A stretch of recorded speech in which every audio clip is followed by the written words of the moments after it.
The EPP Group elects Antonio Tajani as its candidate for President of the European Parliament.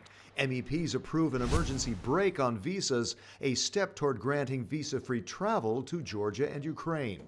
Parliament debates plans for EU energy union, with calls to boost efficiency, cut CO2 output, and spur job creation.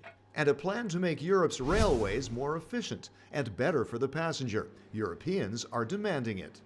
Hello and welcome to our roundup of the European Parliament's latest plenary session here in Strasbourg. We begin with the race for Parliament President. The EPP Group has picked its candidate from a list of 4 potential hopefuls. It was Antonio Tajani who came out in front with the most votes, nearly half of them in the first round. The Italian MEP is a vice president of the Parliament and a former European Commissioner for Transport as well as Industry. Also in the running were Alain Lamassoure of France, Mairead McGuinness of Ireland, and Alois Peterle of Slovenia. Noi stiamo lavorando per trovare un consenso, un ampio consenso, per permettere a questo Parlamento di garantire stabilità politica, che possa permettere alla Commissione di continuare a lavorare, ma nello stesso tempo un Parlamento che sia sempre più vicino alle esigenze dei cittadini. While the EPP Group has the most seats in the Parliament, it needs to build bridges with other groups to get Tajani elected, says Chairman Manfred Weber. For example, on migration, on fight against terror, on security, or in the question to create growth and jobs for especially the young people in the European Union. That are the tasks on the table, and we can only achieve success if we work together. The full Parliament will elect the President during the plenary in January. We move on to the issue of visas for non-EU citizens. Highly sensitive amid the migrant crisis, highly important for Europe's relations with some of its partners. The European Parliament approved a measure calling for a temporary suspension or an emergency break when there's a sudden large inflow of people from a certain country. Agustin Diaz de Mera is the EPP Group spokesman on the Civil Liberties, Justice and Home Affairs Committee. El mecanismo se puede activar cuando se den 4 circunstancias. 1, que haya un peligro y una amenaza real para la seguridad interior o para la seguridad pública de un Estado miembro. 2, cuando no haya cooperación en las políticas que tienen que ver con los retornos. 3, cuando haya un incremento súbito y no justificado de solicitudes rechazadas en frontera.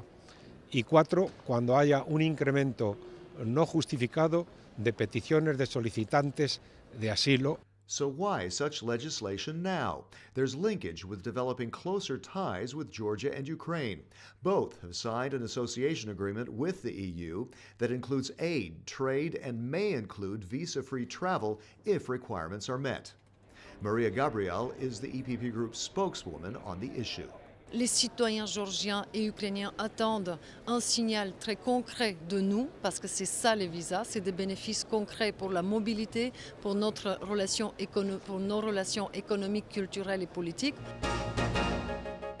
Keeping our homes warm and our factories humming during the winter months has been a concern during energy crises of the past. The EU's proposed winter energy package aims to ensure safer, cleaner supplies, but there's debate over how to do it. The winter package proposes boosting renewables to 27% of the energy mix and a 30% rise in EU-wide energy efficiency by 2030. It doesn't set binding national targets. The EPP Group's spokesman on the Industry, Research and Energy Committee, Christianis Karins, says that allows needed flexibility. Renewables, they are competitive. They will be ever more competitive.